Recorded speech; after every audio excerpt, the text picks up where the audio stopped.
वजह से बड़ी परेशानी हो रही होती कि पता नहीं क्या मसला है। और बाज़ दफ़ा तो ये भी ऐसा व्यूअर्स ऐसा होता है कि डॉक्टर्स को भी समझ नहीं आ रही होती कि बस पेट में दर्द है, पेट में दर्द है, पेट में दर्द है।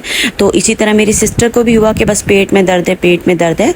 तो फिर जब उसने नाफ निकलवाई और उसको सही करवाया, मतलब निकलवाना नहीं, उसको ठीक करना है, तो अपनी जगह पे जब उसने कुछ एक्सरसाइज वगैरह मैंने उसको बताई, उसने की, तो उसके ज़रिए से क्या हुआ कि उसकी नाफ ठीक हो गई और उसे भूख लगना शुरू हो गई, खाना पीना शुरू हो गया।